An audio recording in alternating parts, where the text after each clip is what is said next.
You are just desperate and you're looking for a place to stay. Why the bottom line is, if you're going back to council, if they're giving you any place, let it not be within the road. Did it? Yon. No matter funen muna yo. Why na bum neka si kaw yon. Buñ ne fi yon la bay len fofu.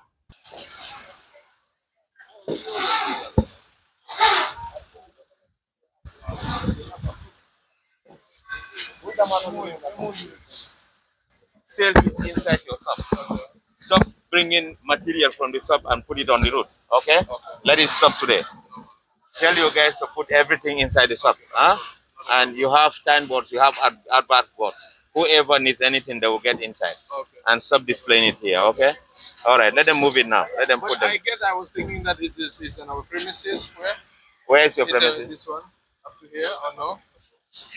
You built this building? Yeah. You built it? Yeah. And your ownership came up to here? No, I didn't know. This is why I'm asking. Have you seen your fence line? Yeah. Okay, you mean this way? You've seen your fence line? Yes. That's why you stopped your building there. Okay. So your ownership stopped there. Anything outside doesn't belong to you. Okay. All right? No, okay, put them inside. No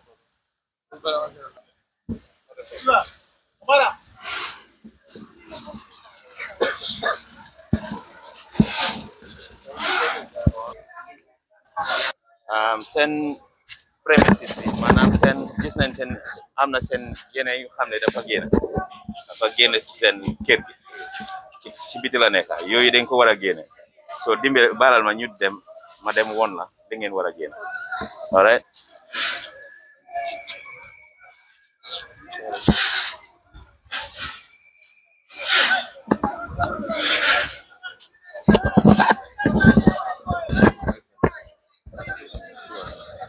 seen form bi ak totem bi la nekk kaw yoon bi la nekk so ngeen génne bi all right you communicate that form bi wax ne dafa génn ci kaw yoon bi la nekk dañ ko war a buddi starting from now today totem bi dañ ko génne fii we giving you within this 24 hours ñëwaatee ñu fekk ko fii nii we're going to lock up dañoo toog station bi ñu génne bi all right okay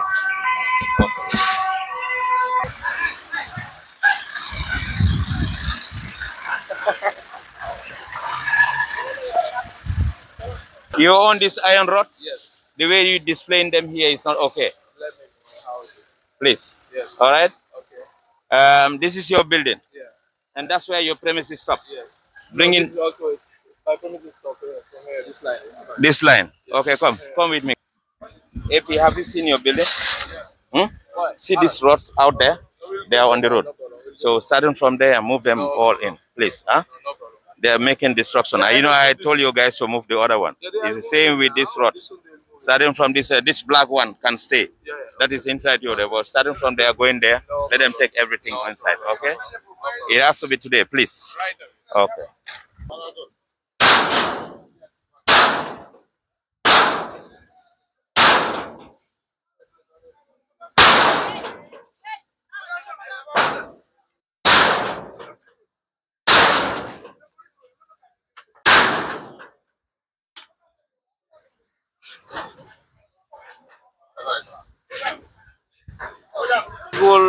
Some of the residents here, you might see them coming, bringing their car because they need security.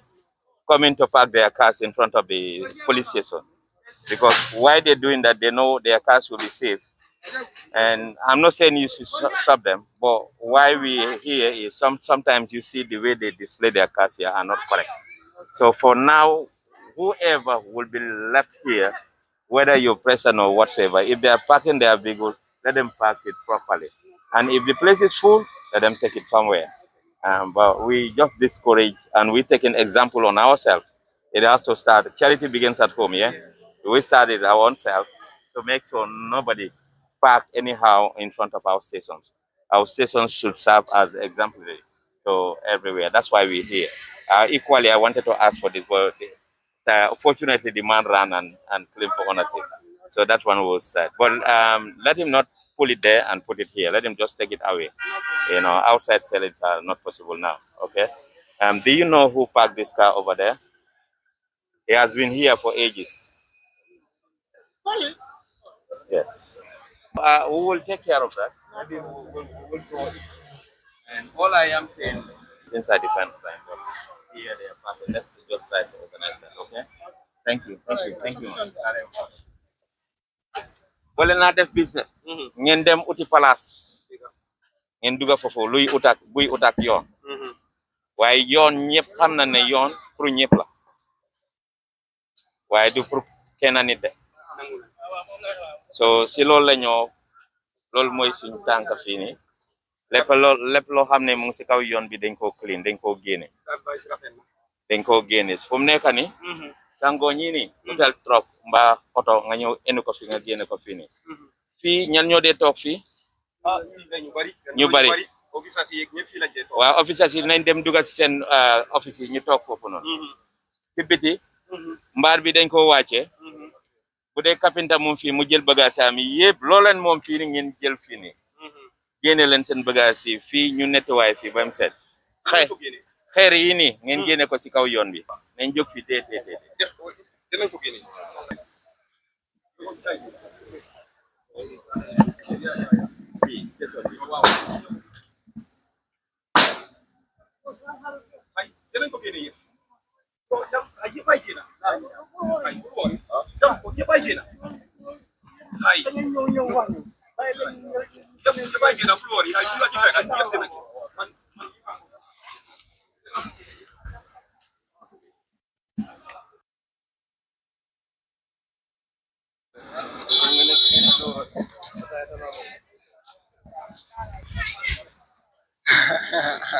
yaa ko moom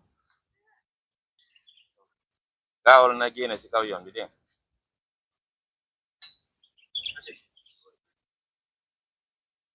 foo ko paak déedéet damay laaj oto bi fa la nekk ci biir kër gi la nekk ande sik loolu la wax alright ci biti kay moom benn oto warta paak alright loolu si loolu lay nekk moo tax ma ne la gaawal na oto bi jógee fii waaye boo ne suñ bunti kër gi boobu danga ko dugal si kër gi not si biti alright defal loolu gaawal mu génn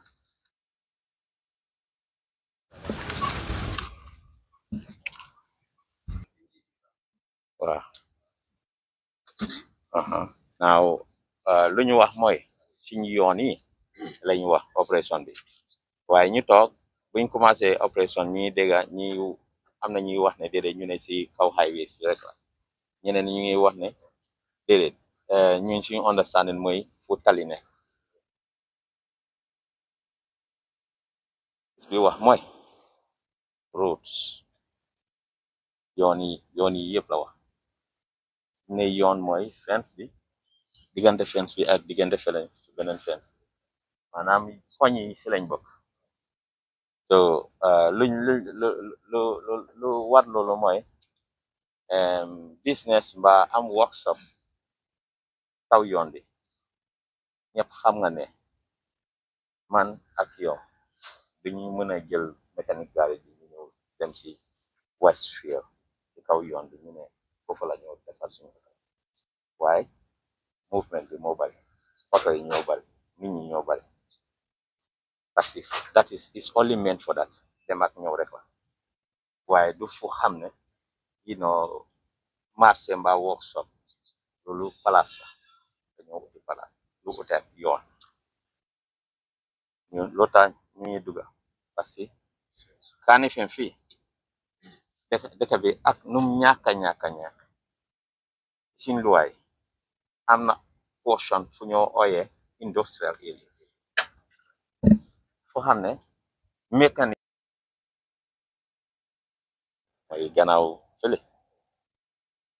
akala bamboo ciment xaw ma fële las understand fu mu nekk ni buñ commencé di génne feray man yi nekk ci gannaaw Iceman fële rek gannaaw Indian yi nekk ay yooyu noonu ñooyu yëpp daw nañ ci KMC buñ demee foofu KMC ñu ne jox nañ ni am na place ci gannaaw fële ne ñooyu yëpp foofu la ñëw dem génne ñooñu loolu mooy suñu loi bi façon business bi warta méngul ak nit ñi parce que lii xëjut fenn fu du xam ne nit ñi dëkkuñ sax ida fofu o ñu yóbbu ko si gannaaw dëkk yi waaye ñëw fii nii koñ bu wéet rek ñu dugga foofu noonu am suñ fiita garas loolu pare ko dëkk bi dafa am luwa te suñ luwa yi nanguñ ko ñu respecté so moo tax ñu ngi dugga te buñ ko doon start njëlbeen dañ nekk koñ yi yëpp la ñoo dugga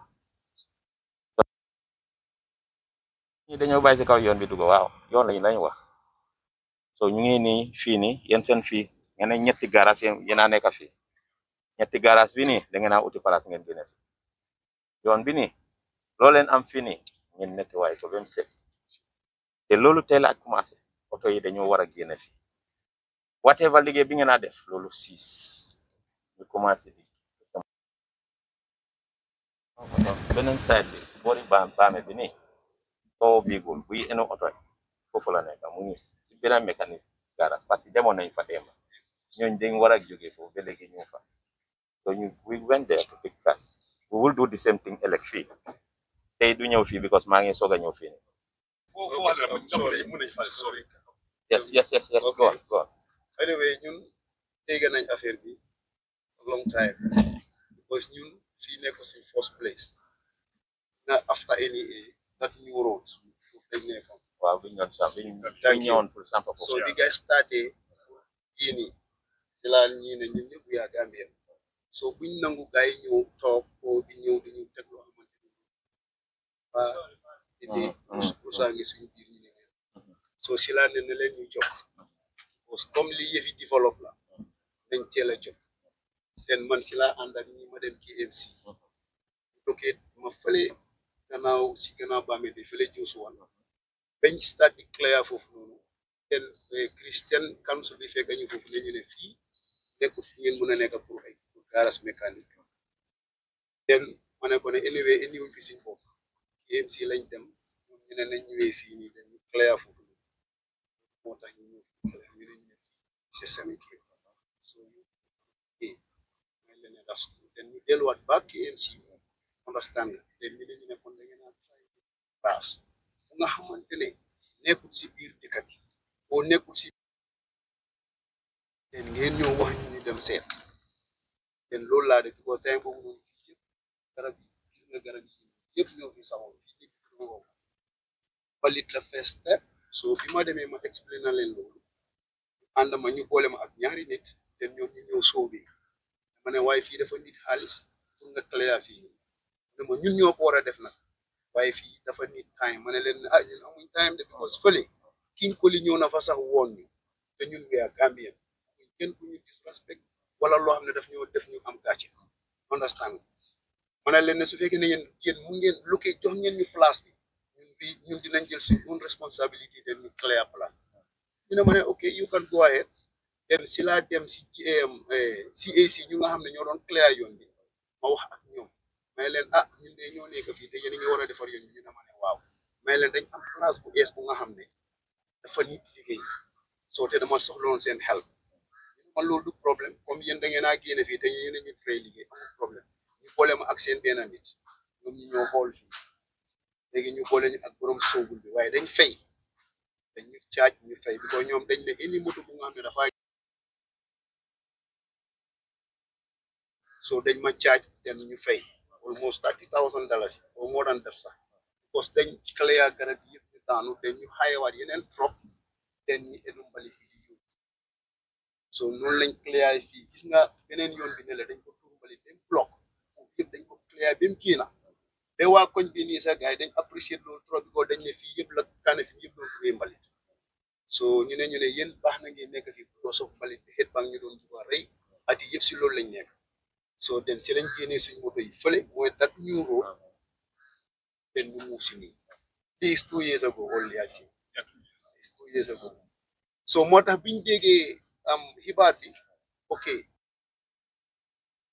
ñun tam ñu ngi bàyyi suñ xel because wax naa leen sax ma ne leen buñ yaatu although fële lañ nekkoon jugee fa ñëw fi waaye bu mu tax ñu comfortable because lii yëfi luwaa la and nobody above the law su gars yi ñëwee nañ fi jugee amul benn problème li ñoo ñaan rek mooy time for lii is a big garage then ngeen may ñu time place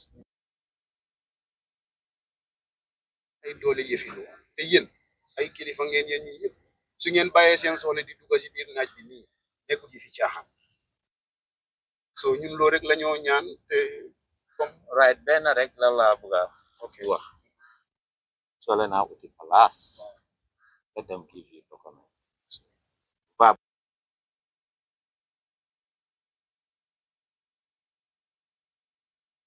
taxaw nga taxaw dina wax lu beneen wax bi right you understand I understand parce que moo xam na ne amul benn right kaw yoon bi mu ne mu jox leen fii ak fii num buuse yoon la somebody can come and reside here waaye fii num mel nii moo tax ñëw fii nii yoon bi fata nañ ko garage la li nga def noonu ngeen clear fii yes you did it for a purpose pour ngeen ñëw fii ngeen am seen garage but for me it's not a waste because you contributed mbalit pour nekkoon fii nii it's supposed to be a responsibility waruñu naa bàyyi sax pour ngeen ñëw fii because jëli mbalit clean the city that's their responsibility ñoo war a ñëw fii clean mbalit bi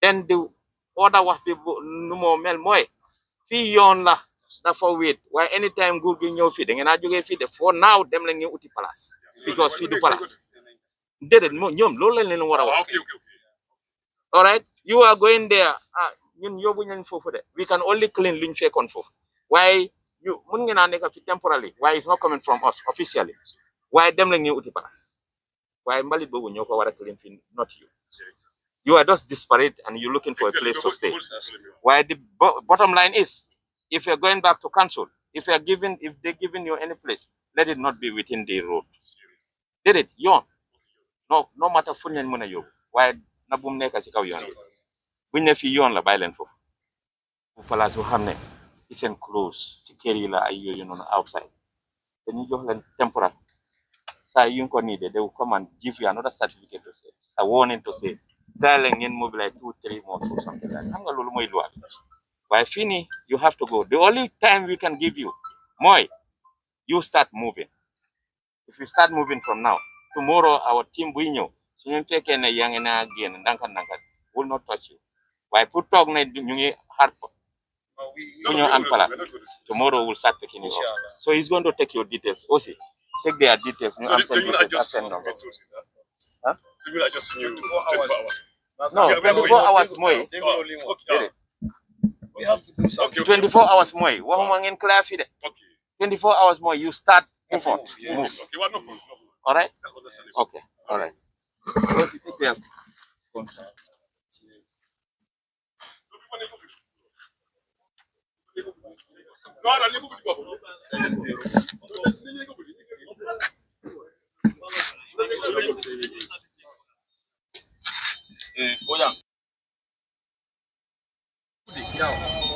develop rek amul problem so we have nothing to say it's okay no problem why we here is the ornamentation that we have that is yes the decoration part and we understand the decoration has a certificate we applied and you are being first we want to ask whether you have a permit for the decoration. Yeah. Yeah. Yes, that is one fall. If you happen to have it, there are conditions on certificate, meaning it should be removable. It should be the removable one, not a permanent structure. In a sense, it should not be a blockwork and iron bars like that. So we've seen you put a blockwork completely. You can put flowers, or you can even pave the pavement. The height the height also needs to be controlled. Those are all the conditions when you are given. If you are not given, meaning it's an illegal one. It needs to be off. You know, we are not saying yours is illegal or not. But when it even is illegal, what we are saying, rules that will permit you to have that certificate is it should not be a permanent, a blockwork, the decoration. The railings that we are seeing should not be there. Those are all permanent structures. So, and also you have erected a fence a short fence over there from the block, from the edge there towards the road, which is not allowed. Equally, you have over there. So this block works needs to be off, because the moment you do that, you are claiming for the ownership of the space, and the property stopped at that fence there. Anything that you project outside, it is not allowed, needs to be moved out. So you communicate that as an institution, but for now, hence let's assume you have a certificate. The rules are flattered, meaning the block works should not supposed to be there, and the railings should not supposed to be there. That block work, short fence over there, and the short fence over there are not to be there. So they need to be removed. Yes. I would find out. Yes. Yes. So when he comes, I'll send this message to him. Even you find out, you have the certificate. All I'm saying is you've already flattered the rules. The block work needs to be out. The decoration has to stay, can stay. We're not even against the decoration. You can do the decoration. It only has to be controlled, the width that you are taking. The width you have taken over there is not much. It's okay. All what we are saying, the permanent structures that guard and the railings. And of course, that projection over there, you know, that short fence has to go. The last one will be the way you guys park their cars. They're very close to the road there. You've seen it over there. The space that they are living over here, let them come closer to your fence here. All right, thereby leave the traffic to flow freely. Again, utal truck again today. Start moving it today. All right. Love for the pono yini boy them bu buy dara sigana. Make song boy go gain a finger net wife in it. Ozzy, take this man's name. Ngonyi, mom going. Huh? Nako gain a fee right now. Wow. Why do you do it? Come, for come, Muna, Guinea, Dara what's again? No. Out. No sales on the road. Jai Sikau yon Biamato. I dem Oti Palace. Yeah. Please, Dimmer. I'm your uncle. When you shaking my hand like this. I'm a palace. Why haven't got palace more Ula? I have not for them to take him down in the guy. You know, stroke a hole on it. Man, Dama is a Demolition. Madam Agri Agno. Every union to us YouTube. I'm going to say that. If I'm position your hand, so Halana Punian, I'm not position your hand. Hey, na Soloco. Why should you see any new limo ride? Ñun dañu agree ak dem ñun ay Gambians lañ luy développer dëkk bi lañ bëgg bëggul dara lu ko yaaxa su fekkee ne dañ gëm ne lii mooy développer dëkk bi ñun dañ siy ànd ak ñoom ba sës yàlla moom jaami ku nekk daf laa jox li nga dundee waaye mu dama foog ne rek mënoon nañ ko defee leneen waaye it's not a bad thing ñun agree nañ wi dem danañ mu fii seet anywhere fuñ dem suñ ko amee suñ ko amul ñun waa faana lañ si siyaaraar lañ dëkk buñ naan Firdaws dañoo dem toog bay di dunda waaye xam naa ne duñ torox suñ life non yëpp bàyyi nañ ko yàlla rek ñu ngi leen a sant gërëm leen yéen ñëpp yoonale si yéen seen liggéey rafet na yéen ngi baax.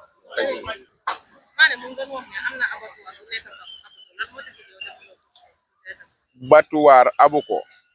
Waaw man Ibrahima Mbaye man dégguma Batuwaar Abuko xam nga li ma gis Abuko am na ñu nekkoon si kaw tali bi man everyday maay Abuko ñu nekkoon si kaw tali bi yëpp génnee nañ leen ñu dugal si biir kana xamuloo fi ñu dugal Abuko fi ñu dugal gaay dafa am ñu fa doon jéem a fayeeku ku nekk place bi nga toog pour nga fay fa so da ngaa gis ne lii small thing la rek te lim handul dafa bari de so su waree dem foofu noonu di fayaat place man dégguloo li ma la wax 20 something years place bi fii la ñun bi ñoo nekk fii estate amul kay kër nii ala la woon fii mu ngi sérieux woon trop ñu kele yaa ko nekk fii di manage ak moom di si dunda waaye su fekkee ne yàlla jeexal bis bi tey dafa jeex ñun amu si problème. Nangu ko li ngeen a def ni di def ci kaw yo